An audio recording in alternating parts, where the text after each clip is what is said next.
श्री गणेशाय नमः। नमस्कार दोस्तों, आप सभी लोगों का इस चैनल पर स्वागत है। शिव पुराण एक प्रमुख तथा सुप्रसिद्ध पुराण है। इसका पठन एवं श्रवण सभी जनों के लिए परम मंगलकारी एवं हितकारी है। इस एपिसोड में मैं शिव पुराण में वर्णित विदेश्वर संहिता का प्रथम भाग आपके समक्ष प्रस्तुत कर रही हूँ।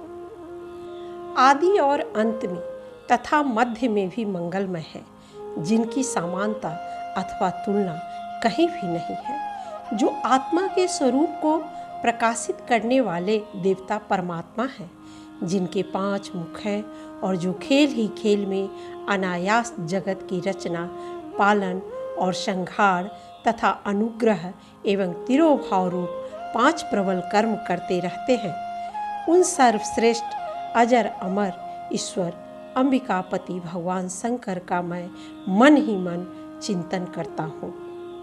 व्यास जी कहते हैं, एक बार प्रयाग में महात्मा मुनियों ने एक विशाल यज्ञ का आयोजन किया। वहाँ सूत जी भी पधारे।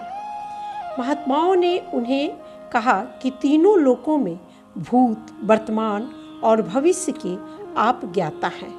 इस समय हमें एक ही बात सुननी है कि घोर कलि युग आने पर मनुष्य पुण्य कर्म से दूर रहेंगे, दुराचार में फंस जाएंगे, सब के सब सत्य बोलने से मुंह फेर लेंगे, दूसरों की निंदा में तत्पर रहेंगे, पराये धन को हड़प लेने की इच्छा करेंगे, उनका मन पराई स्त्रियों में आसक्त होगा तथा वे दूसरे प्राणियों की हिंसा किया करेंगे, अपने शरीर को ही आत्मा समझेंगे, माता पिता से द्वेष रखेंगे।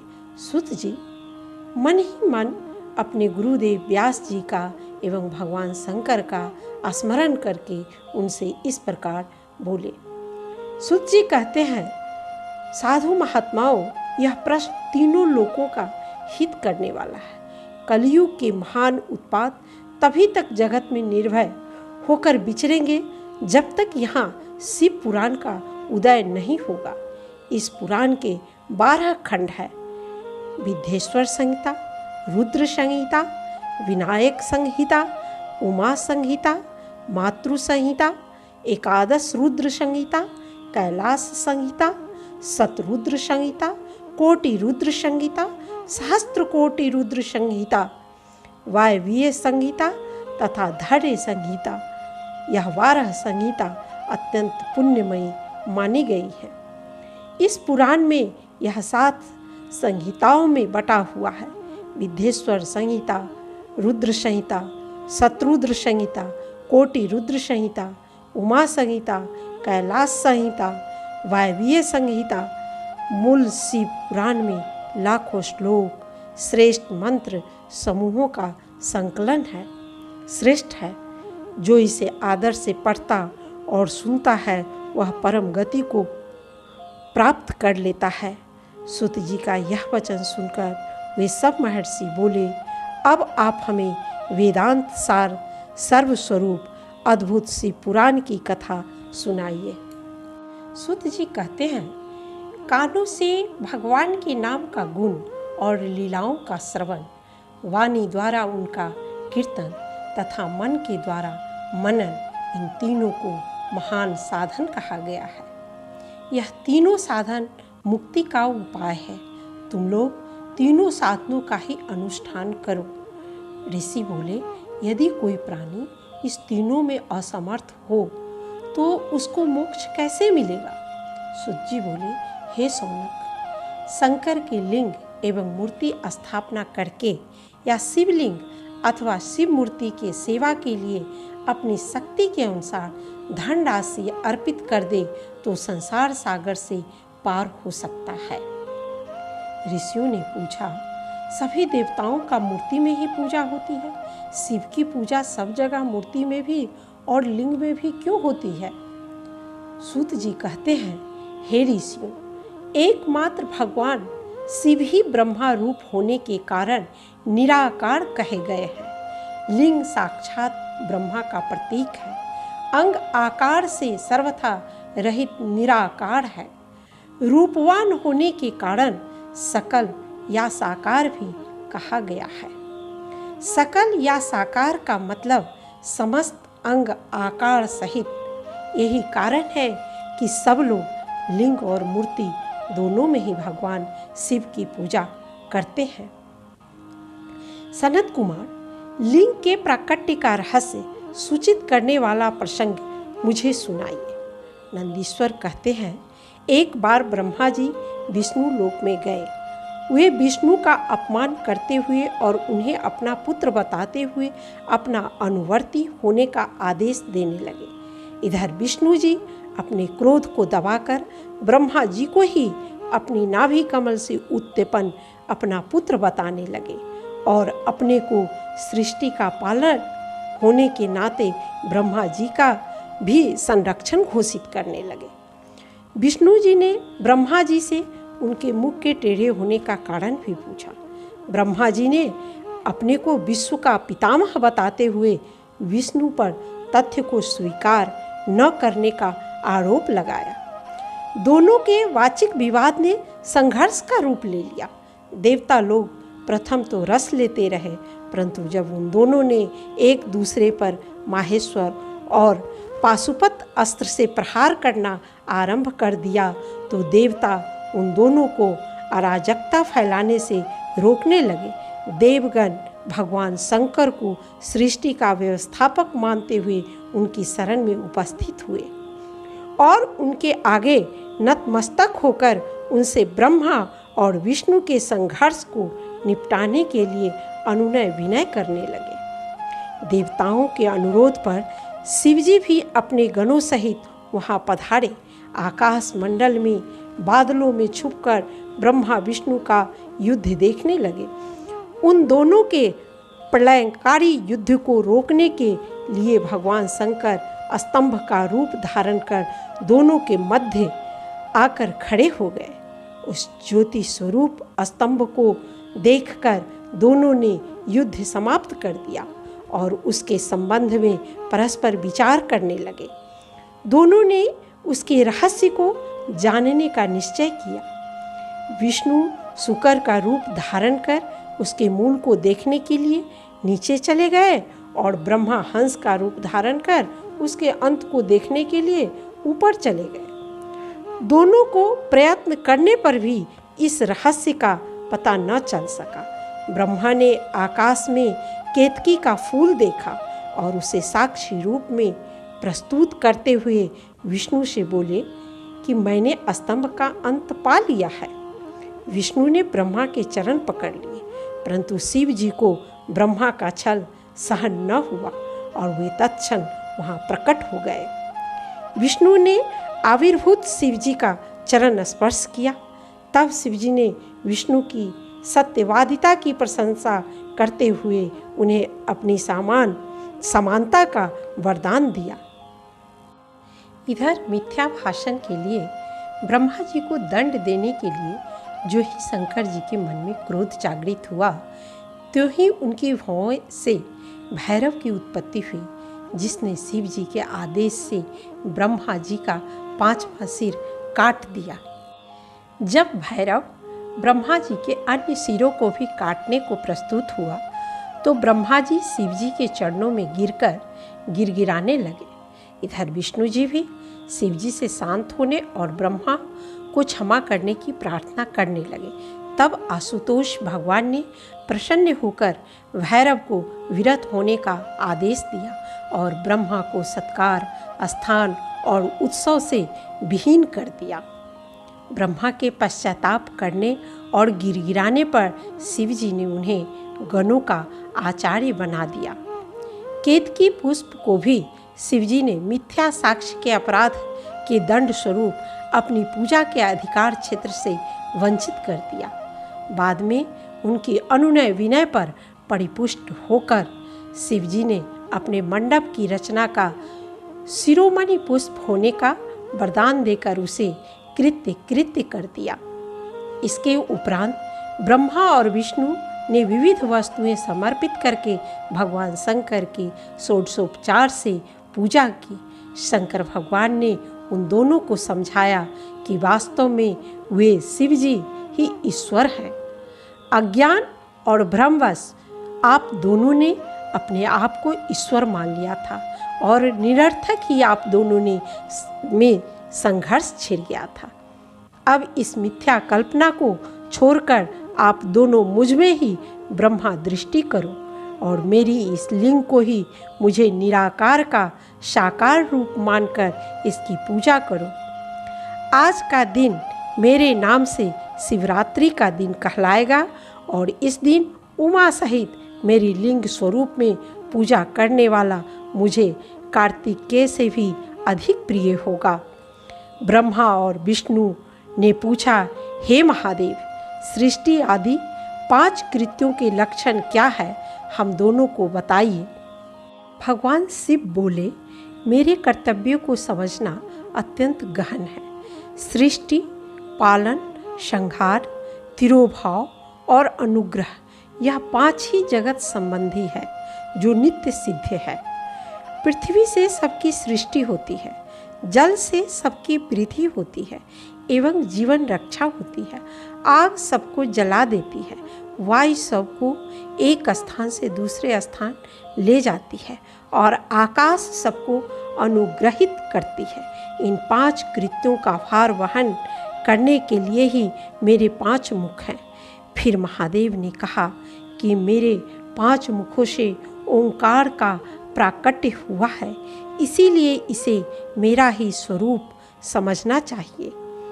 यह मंत्र शिव और शक्ति दोनों का बोधक है। इसी से पंचाक्षर मंत्र की उत्पत्ति हुई है जो मेरे सकल रूप का बोधक है। ओम नमः शिवाय यह पंचाक्षर मंत्र है। इस प्रणव एवं पंचाक्षर मंत्र से संपूर्ण मनोरथ की सिद्धि होती है। नंदिकेश्वर कहते हैं, तदनंतर महादेव जी ने ब्रह्मा और विष्णु को उनके मस्तक पर हाथ रखकर उन दोनों शिष्यों को मंत्र की दीक्षा दी। फिर शिष्यों ने गुरु दक्षिणा के रूप में अपने आप को ही समर्पित कर दिया। दोनों हाथ जोड़कर उनके समीप खड़े हो उन देवेश्वर जगत गुरु का स्तवन किया और उनके चरणों में प्रणाम किया। शिव जी कहे, मुमुक्ष पुरुषों को चाहिए कि मूर्ति से भी श्रेष्ठ समझकर लिंग का ही पूजन करें। इस प्रकार उन दोनों शिष्यों को पूजा की कई विधि विधान बताकर अंतर्ध्यान हो गए। ऋषियों ने सूत जी से शिवलिंग की स्थापना के संबंध में पूछा। सूत जी ने कहा, शिवलिंग की स्थापना अनुकूल एवं शुभ समय में किसी पवित्र तीर्थ में, नदी आदि के तट पर अपनी रुचि के अनुसार ऐसी जगह पर करनी चाहिए जहाँ नित्य पूजन हो सके। सूत जी ने मोक्षदायक पुण्य क्षेत्र तीर्थ स्थल के बारे में विस्तार से बताए। काल विशेष में विभिन्न नदियों के जल में स्नान के उत्तम फल का निर्देश दिए तथा तीर्थ में पाप से बचे रहने की चेतावनी दी।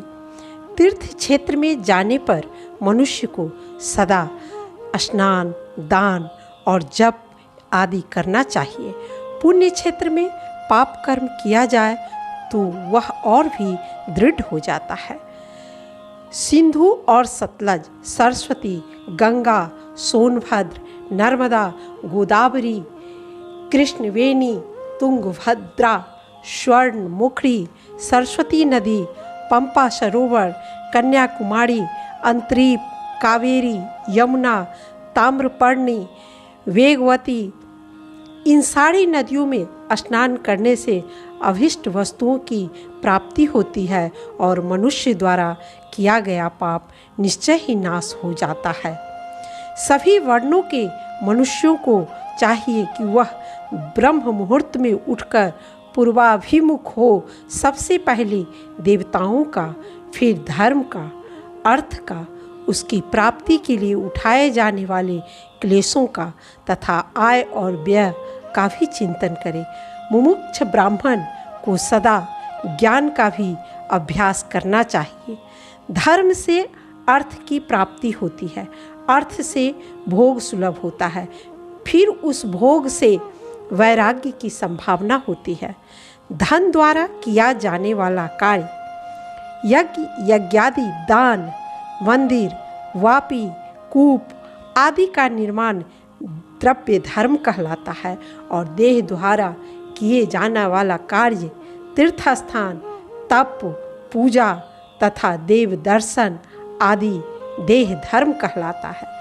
द्रव्य धर्म से धन वृद्धि तथा देह धर्म से दिव्य रूप की प्राप्ति होती है। इन दोनों धर्मों को निष्काम भाव से करने से अंतःकरण की शुद्धि होती है और ज्ञान की उत्पत्ति होती है।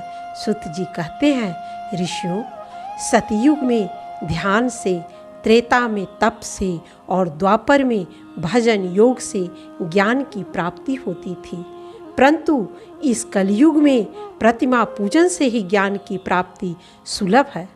अतः तत्व ज्ञान के इच्छुक प्राणी को भगवान शंकर की प्रतिमा के पूजन में ही मन लगाना चाहिए। इस प्रकार जहाँ सतयुग, त्रेता आदि में तप, ध्यान, योग आदि की प्रतिष्ठा थी, वहाँ कलयुग में द्रव्य धर्म ही प्रशंसनीय है। न्यायपूर्वक अर्जित धन को 3 भाग करना चाहिए।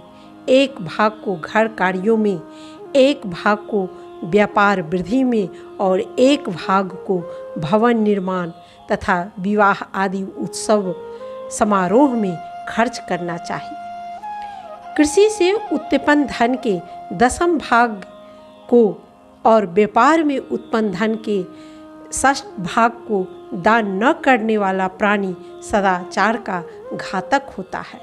धर्मपूर्वक उपार्जित धन से जो भोग प्राप्त होता है, उससे एक दिन अवश्य वैराग्य का उदय होता है। धर्म के विपरीत अधर्म से उपार्जित हुए धन के द्वारा जो भोग प्राप्त होता है, उससे भोगों के प्रति आसक्ति उत्पन्न होती है। मनुष्य धर्म से धन पाता है, तपस्या से उसे दिव्य रूप की प्राप्ति होती है। कामनाओं का त्याग करने वाले पुरुष स्त्री के अंतःकरण की शुद्धि होती है। उस शुद्धि से ज्ञान का उदय होता है, इसमें संशय नहीं है। सतयुग में ध्यान से, त्रेता में तपस्या से और द्वापर में यज्ञ से ज्ञान की सिद्धि होती है, परंतु कलयुग में प्रतिमा की पूजा से ज्ञान लाभ होता है। अधर्म से मनुष्य दुख पाता है और धर्म से वह सुख एवं अभ्युदय का भागी होता है। विद्वान को चाहिए कि वह दूसरों के दोषों का बखान न करे। विद्वान पुरुष ऐसी बात ना करे जो समस्त प्राणियों के हृदय में रोष पैदा करने वाली हो। आत्मज्ञान की इच्छा वाले तथा धनार्थी पुरुषों को भी विधिवत उपासना करनी चाहिए।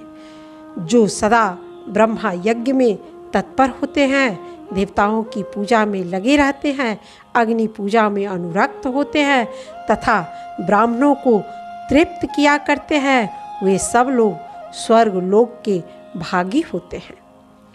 ऋषि बोले, हे भगवान, अब आप हमें क्रमशः अग्नि यज्ञ, देव यज्ञ, ब्रह्मा यज्ञ, गुरु पूजा तथा ब्रह्मा तृप्ति का स्वरूप समझाने की कृपा करें।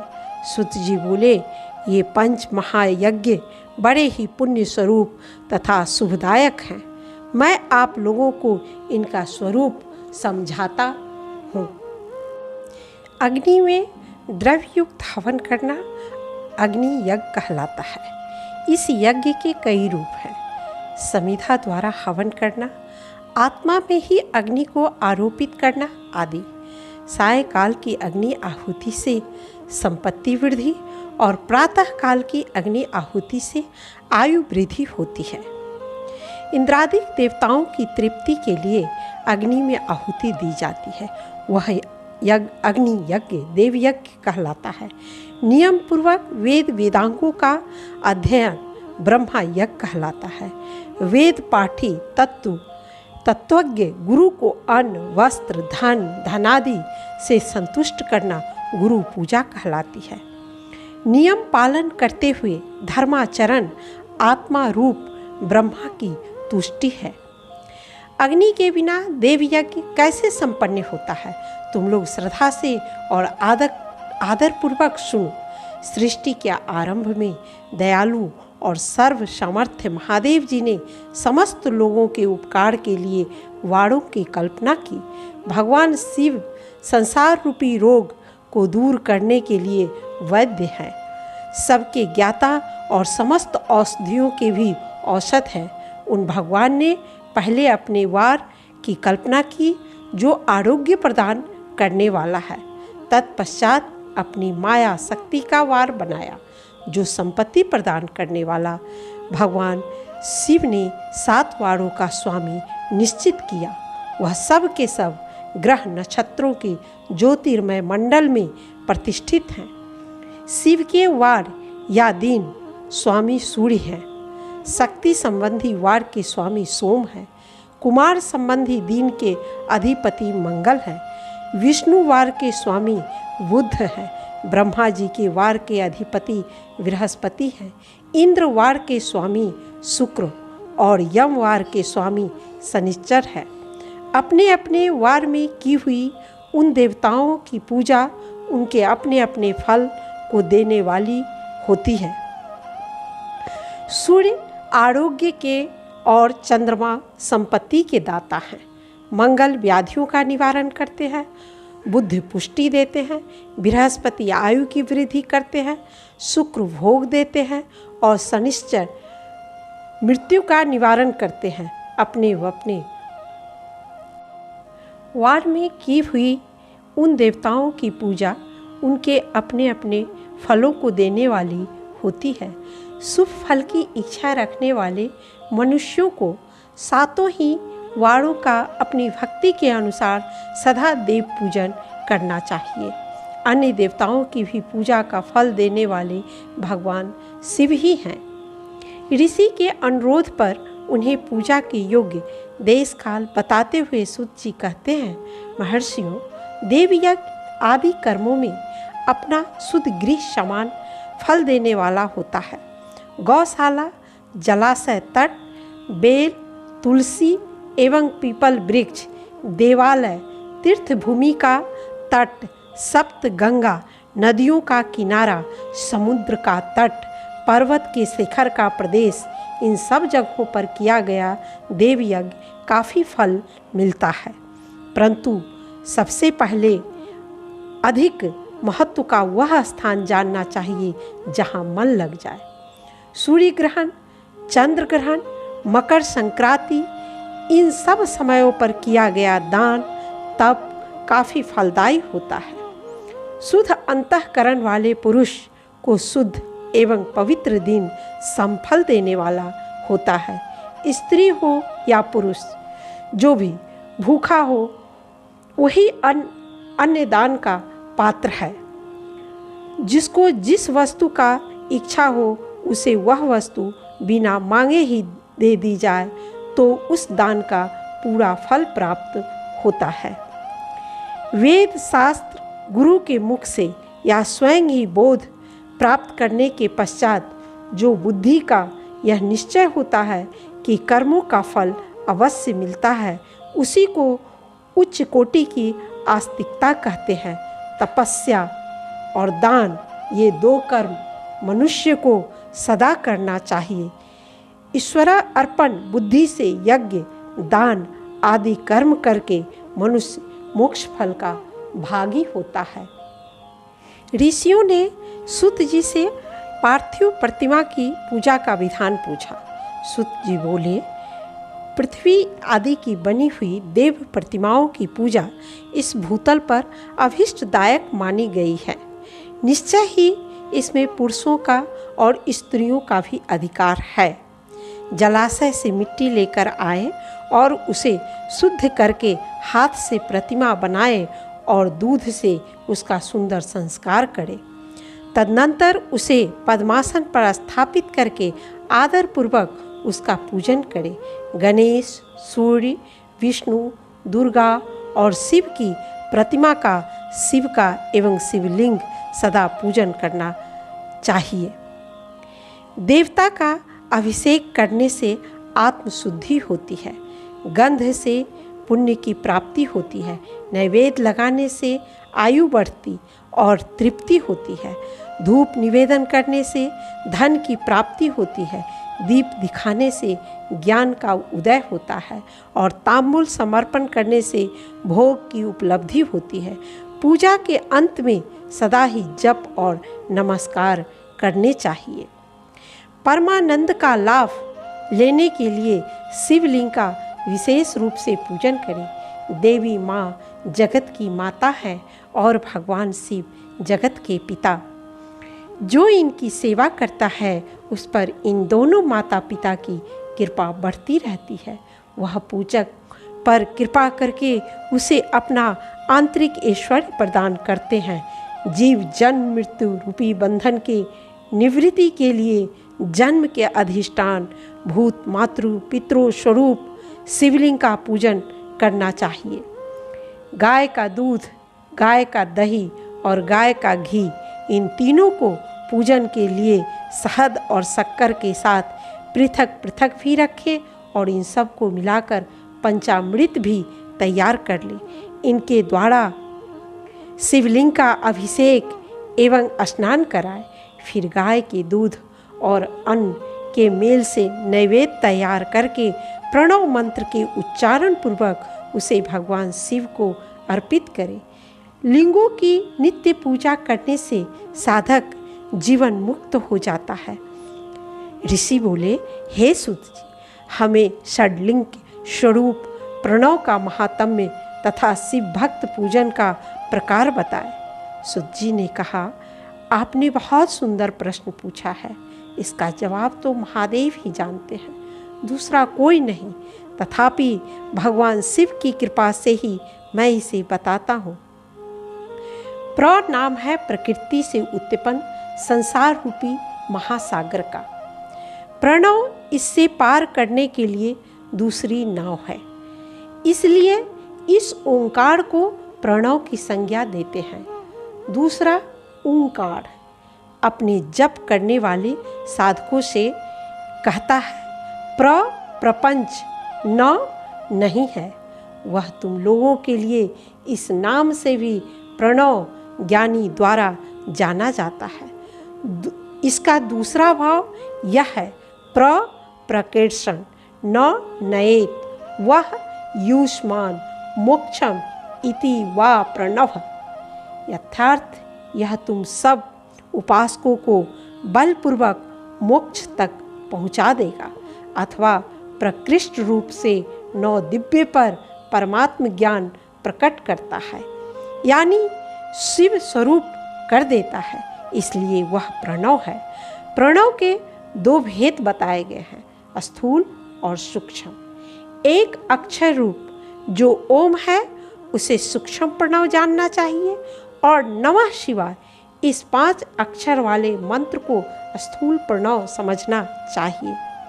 और शिव है, उ शक्ति है और माकार, इन दोनों की एकता है। सदा प्रणव का जप और प्रणव रूप का ध्यान करते करते समाधि में स्थित हुआ महायोगी पुरुष साक्षात शिव ही है, इसमें संशय नहीं है। नमः शिवाय शिव पंचाक्षर कहते हैं।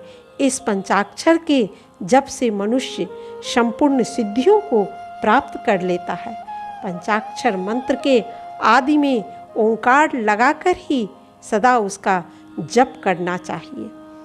जप काल में इस प्रकार ध्यान करें, कल्याण दाता भगवान शिव कमल के आसन पर विराजमान है। उनका मस्तक श्री गंगा जी तथा चंद्रमा की कला से सुशोभित है। उनकी बाईं जांघ पर आदि शक्ति भगवती बैठी हैं। वहाँ खड़े खड़े भगवान शिव की शोभा बढ़ा रहे हैं। महादेव जी अपने 4 हाथों में मृग मुद्रा, टंक तथा वर एवं अभय की मुद्रा धारण किए हुए हैं। इस प्रकार उनका स्मरण करते हुए हृदय में उनका मानसिक पूजा करते हुए पूर्वाभिमुख हो पूर्वोक्त पंचाक्षरी मंत्र का जप करें। सपत्नीक शिव भक्त कम से कम 5 ब्राह्मण को भोजन करावे। एक बार अपनी आत्मा में आनंद अनुभव करना ही मुक्ति का स्वरूप है। अज्ञान की निवृत्ति हो जाने पर शिव ज्ञान स्वतः प्रकट हो जाता है। शिव भक्त स्त्री का रूप देवी पार्वती का ही स्वरूप है। वह जितना मंत्र जपती है उसे उतना ही देवी का सानिध्य प्राप्त होता है।